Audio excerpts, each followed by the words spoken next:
¿Qué tal? Buenas tardes, ¿cómo están? Bienvenidos a un nuevo encuentro con la minería de la gente, edición de verano, edición ya 2019. En 2018 hablábamos de este asunto tan complicado que son los constantes cambios en las reglas del juego. Y cuando hablamos de esto nos referimos a, por ejemplo, lo que decidió el gobierno de Mauricio Macri en 2018, que fue la retención a las exportaciones mineras, la restitución de un esquema gravoso para el sector, que se había entusiasmado en volver a explorar, en volver a invertir cuando se quitaron al inicio de la gestión Macri. Bueno, no hace falta que yo describa los vaivenes de la economía de nuestro país que lamentablemente determinaron esta situación. Se lo preguntamos a alguien que sabe y mucho de esto, que es el licenciado Ricardo Martínez, secretario de la Cámara Minera de San Juan, respecto de cómo impacta en el sector, y nos decía lo siguiente.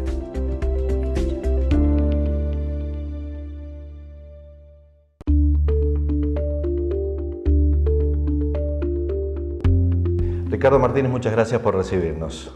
Bueno, muchas gracias, Guillermo, y un saludo a la gente del programa Minería y la Gente, que es una contribución permanente con temas muy importantes y muy pragmáticos y prácticos de la minería argentina. Bueno, muchas gracias. Preocupados, Ricardo, preocupados desde la Minería y la Gente por las últimas noticias que dan cuenta de un volantazo en las decisiones oficiales, particularmente lo que hace a la cuestión vinculada a las retenciones. ¿Cómo afecta esto al sector desde el punto de vista privado? Principalmente hay dos partes del efecto, digamos. Uno que es el efecto práctico, concreto, de un porcentaje mayor al que existía anteriormente, porque a valores de estos días, con el dólar cerca de 39 o 40, es casi un 7,5% del efecto, o sea, es mayor que el 5% que teníamos en su momento. Y por el otro lado está, creo yo, el mayor daño, el mayor efecto, que es que la parrala esta de ir y volver, porque tuvimos retenciones del 2010, nos afectamos, para hacer un poco de historia, con todo un boom que vivió la minería entre el 2010 y el 2013, nos lo perdimos en Argentina por el efecto de las retenciones impuestas por el gobierno anterior. Las retiramos a principio de este gobierno, produciendo una significativa sorpresa y un factor muy positivo para la reinserción de la minería mundial en el país. Y ahora otra vez, por una cuestión que obviamente tiene sus merecimientos y la coyuntura es compleja, y seguramente la minería, como todos los planos de la economía, tienen que contribuir para que el país salga adelante, pero creo que la minería puede contribuir significativamente más con la promoción de nuevos proyectos y con la instauración de nuevas inversiones que con este esquema que ya hemos tenido cifras concretas, específicamente del año 2016 y 2017, donde el efecto del retiro, de la eliminación de las retenciones, produjo significativos montos mayores en trabajo de pymes locales, en continuidad de proyectos, en alargar la vida, en subir las leyes de corte, fundamentalmente, porque es una variable económica importante y financiera para cualquier proyecto. Entonces, después de aprender lo bueno que significaba eliminar las retenciones, ahora tenemos que explicar por qué las ponemos de vuelta, y es bastante difícil poder explicarlo. Justamente a ese punto quería ir. ¿Cómo interpretan los inversores internacionales estos cambios de reglas de juego a veces intempestivos, que en vecinos muy cercanos como Chile no solamente no se dan, sino que mejoran el escenario para la inversión extranjera en el sector? Y fundamentalmente el negocio de la minería es un negocio muy competitivo a nivel mundial, y los gobiernos, especialmente de los países con más madurez en el tema de las inversiones, no digo que festejan, pero alientan a mostrar todo lo que sucede, porque obviamente privilegian su situación ante situaciones como por ejemplo esta de la Argentina. Inmediatamente tanto Chile como Perú han salido a anunciar esquemas de inversiones plurianuales importantes. Chile acaba de anunciar, el presidente Piñera, para los próximos 3 años inversiones por 30.000 millones de dólares en la minería. Imagínense, Guillermo, que eso se pudiera hacer, aunque sea una fracción de ese tipo de anuncios, 10.000, 12.000, 15.000, que son perfectamente factibles en función del potencial y de los proyectos que existen en Argentina para ser construidos o para terminar las factibilidades y ser construidos. Sería muy importante.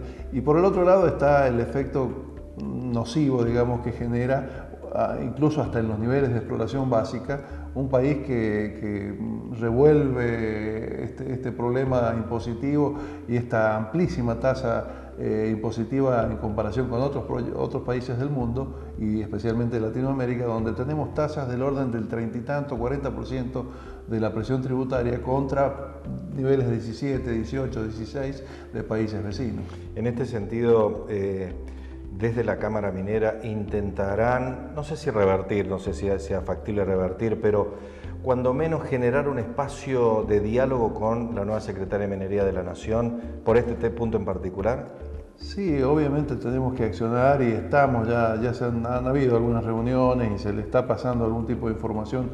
Hay que por ahí hacer mucha docencia, Guillermo, en este tema, porque especialmente en los niveles de decisión por ahí no se conocen los pequeños números o las variaciones que pueden producir pequeños números en la economía o en el detalle financiero, en la factibilidad final de los proyectos.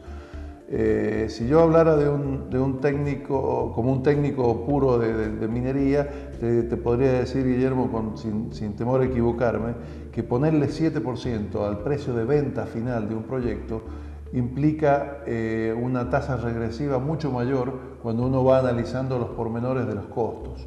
Entonces, cuando un proyecto de una tasa de retorno, supongamos del 15%, que viene remando en competencia con otros lugares del mundo que puedan tener mejores o peores rentabilidades. Vos de golpe le pones ese tipo de 7%, 5%, 8% en el valor de la venta, no sobre la rentabilidad, sino sobre el precio de venta, es un 10, un 15% que baja. Entonces estamos hablando de un proyecto que podía tener una rentabilidad y que se hace totalmente ineconómico. Había quedado pendiente, Ricardo, este crítico asunto de la ley de glaciares tal y como está convertida en todo un obstáculo, uno más de los que tiene el sector. ¿Es factible revertir ese proceso? Si te dijera que no es factible, nos tenemos que ir a la casa y guardar las armas. Y no estaría dentro del encuadre de lo siempre optimista que es el minero por una cuestión de definición, ¿no? La minería tiene como práctica normal el sobreponerse a distintas situaciones. Cualquier proyecto puede tener altibajos, puede tener situaciones que lo lleven prácticamente al abandono y por ahí se rehace como el ave fénix.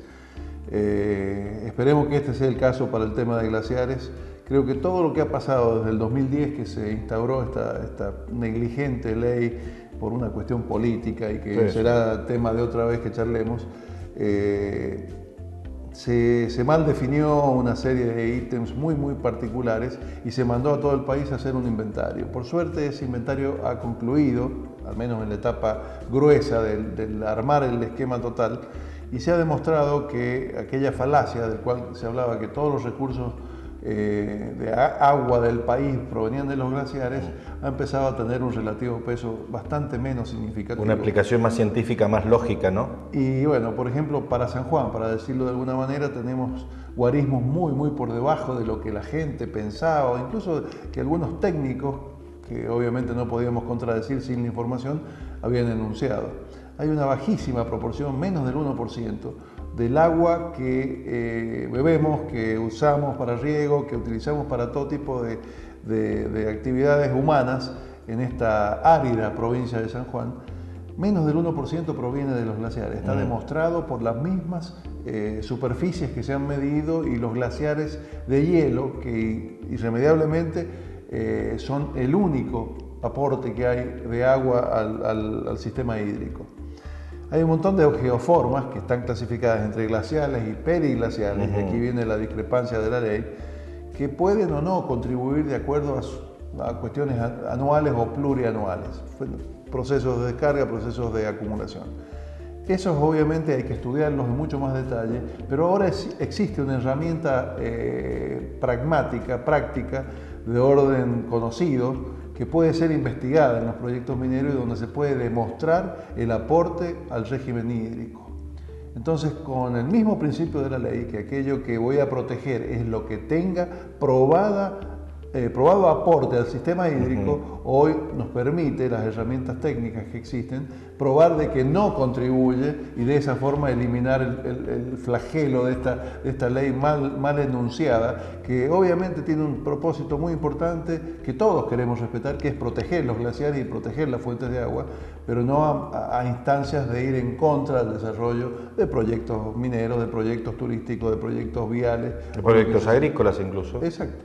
Bueno, asunto este que también necesita ser resuelto. Se requiere de voluntad política y fundamentalmente de la mano de alguien que entienda. ¿Están dadas esas condiciones para revertir este proceso?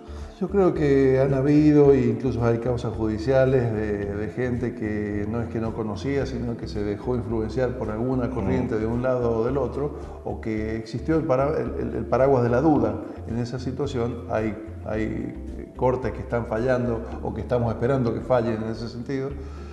Yo creo que aquí lo que va a privar es justamente el criterio técnico y esperemos que prive la lógica y el sentido común y que eso impulse a los sectores legislativos a remediar un error de otra época y de otros cuerpos colegiados, pero que hoy nos tiene atribulados con esta situación de que no sabemos qué puede llegar a pasar.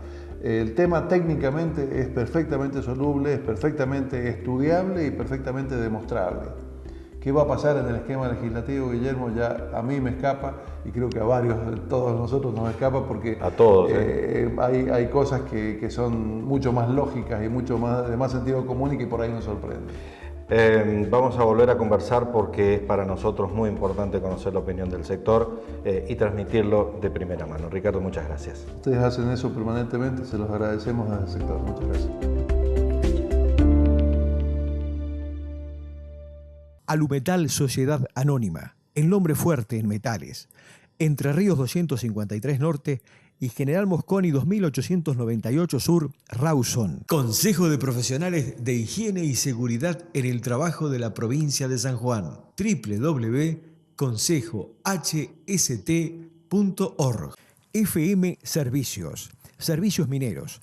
Aire acondicionado del automotor y mantenimiento profesional para empresas. Teléfonos 422-7833 y 154-77-11-77. Ministerio de Minería, Gobierno de la Provincia de San Juan. Señor González, donde el señor es usted. Concesionario oficial Toyota en San Juan. Saturnino Sarasa 850 Este, teléfono 422-6161, Capital. www.toyotasanjuan.com.ar. Granja San Juan, carnes sanjuaninas de calidad. Somos una empresa dedicada a la producción de alimentos para la provincia. Sumate a una cadena comercial en expansión. Consultas al 264 58 21 793. Una empresa de capitales argentinos con más de 60 años de experiencia en el rubro. Caleras San Juan, Cienaguita, comprometidos con el crecimiento.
este asunto que tratábamos con Ricardo Martínez también necesitábamos en 2018 la voz oficial, en este caso la del ministro de Minería de San Juan, el doctor Alberto Hensel, que no solamente tiene una interpretación desde el punto de vista jurídico, desde el punto de vista fiscal, sino también desde el punto de vista político. Es un funcionario político de la actual administración.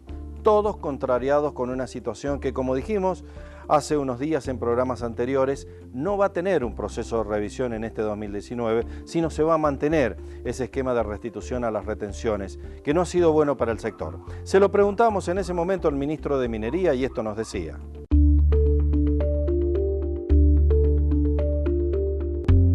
Estamos con el ministro de Minería de San Juan, Alberto Hensel, que tiene la amabilidad de recibirnos. Gracias por recibirnos, Alberto. No, muchas gracias al programa Minería y la Gente por venir a visitarnos. Es complejo el escenario luego de la decisión del Gobierno Nacional de la restitución de las retenciones al sector. Desde el punto de vista periodístico lo observamos como complejo, como lo observa el Gobierno.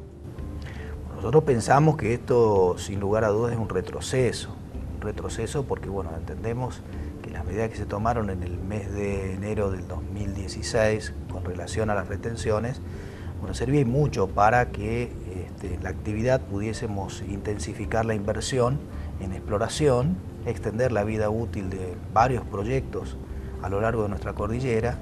Y en esto hay que ser, digamos, muy claros. El monto que se retenía en concepto de exportaciones de la minería antes de eliminar las retenciones rondaba en el orden de los 240, 260 millones de dólares anuales, de los cuales, por supuesto, a cada una de las jurisdicciones generadoras de minería no volvía ni un centavo. Y nosotros rápidamente pudimos constatar que la eliminación de las retenciones se tradujo en una mayor inversión en exploración, y al extender la vida útil de los proyectos o, digamos, de las minas que están en operación, bueno, concluimos rápidamente que, bueno, la discusión se centraba entre 240 millones de dólares para el fisco o 1.300 millones de dólares en actividad económica. Y cuando hablamos de actividad económica estamos hablando no solamente de lo que tiene que ver con la compra de bienes, insumos, productos, prestación de servicios, sino también la generación de puestos de trabajo e ingresos al fisco. Claro, ingresos fiscales. Con lo cual, entendemos nosotros que, bueno, esto genera mucha incertidumbre en los inversores, pero bueno, ciertamente se ha manifestado que el país está en emergencia y, bueno, desde ese punto de vista no queda más alternativa que pensar que esto tiene algún viso de transitoriedad, y esperemos que así sea, y de todas maneras, bueno, tenemos que tratar de contribuir entre todos a la gobernabilidad. Pero imagínense que la minería, donde las inversiones son de volúmenes muy importantes y además es una actividad de riesgo, y es muy difícil que nosotros hoy le podamos decir a todos aquellos que le hemos venido transmitiendo que tenemos un enorme potencial, especialmente en el sector del cobre, que con proyectos en estado de exploración avanzada, en los que podríamos avanzar en inversión para desarrollarlos y generar puestos de trabajo y generar actividad económica. Y bueno, hoy se torna bastante difícil decirles que las reglas del juego cambiaron en solo unos meses. Habíamos dejado planteado este asunto de la complejidad de la interpretación que se le da a la ley de glaciares, que por sus indefiniciones técnicas, ministro, se convierte en un obstáculo más para el desarrollo de un sector tan poderoso cuando se pone en marcha como es el minero, ¿no? Sí, por supuesto, hay dos o tres cuestiones que hay que señalar para que queden absolutamente claros, sobre todo para todos aquellos que nos están escuchando. En primer lugar, nosotros estamos convencidos de que los glaciares deben ser protegidos cuando constituyen, obviamente, una reserva estratégica de recursos hídricos. Esto no hay ninguna duda. Cuando usted hace referencia a estas interpretaciones, obviamente tiene que ver con otros aspectos que no hacen a la esencia de la ley de presupuesto mínimo de protección de glaciares, con lo que yo concuerdo absolutamente con lo que usted menciona.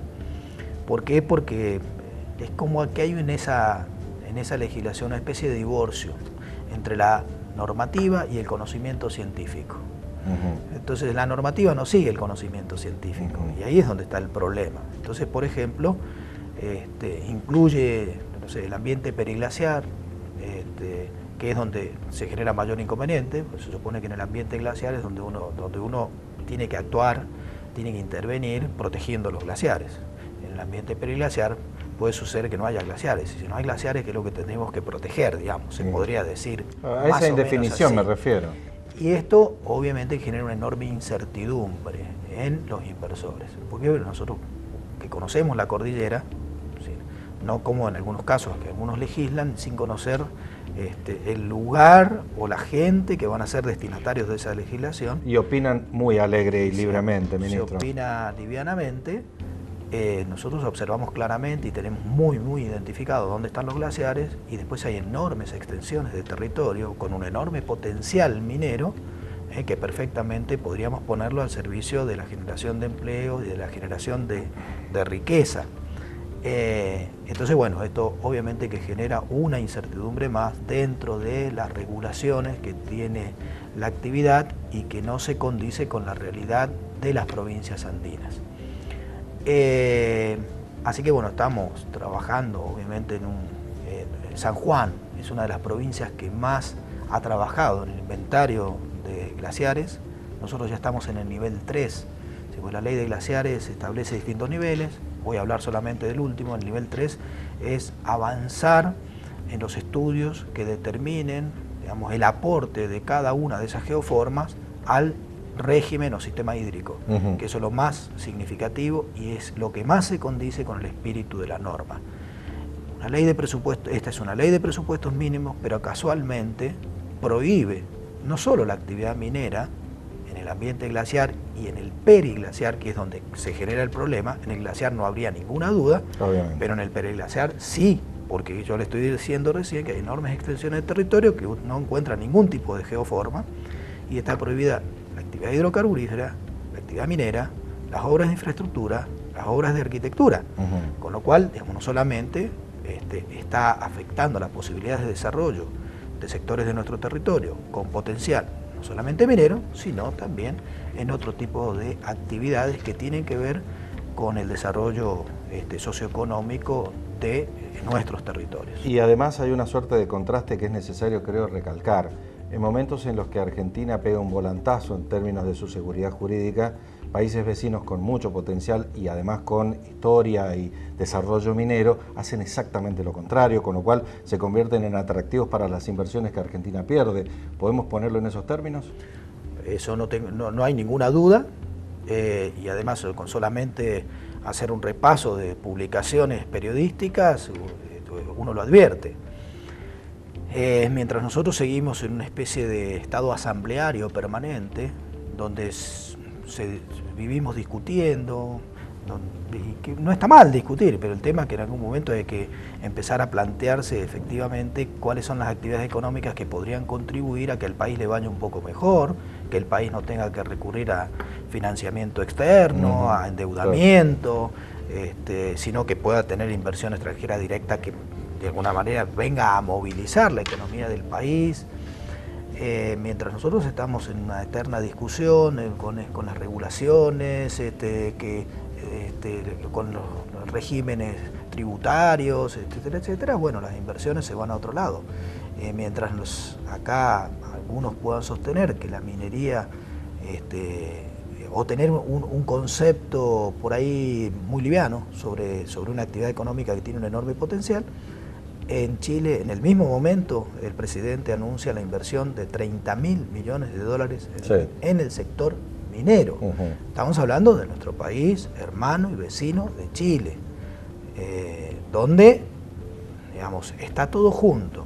Usted tiene minería, agricultura, turismo, el hospital, la escuela, todo en una franja así chiquita. Todo en torno a una...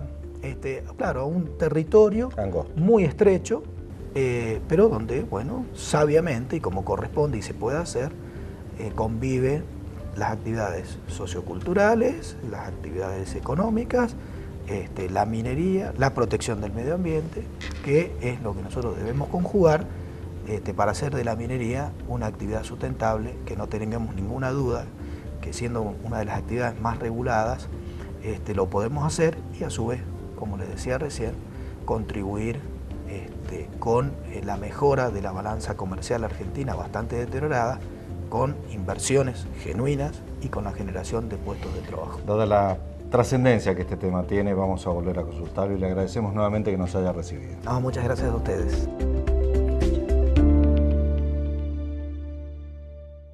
Alumetal Sociedad Anónima, el nombre fuerte en metales. Entre Ríos 253 Norte y General Mosconi 2898 Sur, Rawson. Consejo de Profesionales de Higiene y Seguridad en el Trabajo de la Provincia de San Juan. www.consejohst.org. FM Servicios. Servicios mineros. Aire acondicionado del automotor y mantenimiento profesional para empresas. Teléfonos 422-7833 y 154-77-11-77. Ministerio de Minería, Gobierno de la Provincia de San Juan. Señor González, donde el señor es usted. Concesionario oficial Toyota en San Juan. Saturnino Sarasa 850 Este, teléfono 422-6161 Capital. www.toyotasanjuan.com.ar. Granja San Juan. Carnes sanjuaninas de calidad. Somos una empresa dedicada a la producción de alimentos para la provincia. Sumate a una cadena comercial en expansión. Consultas al 264 58 21 793. Una empresa de capitales argentinos con más de 60 años de experiencia en el rubro. Caleras San Juan, Cienaguita, comprometidos con el crecimiento.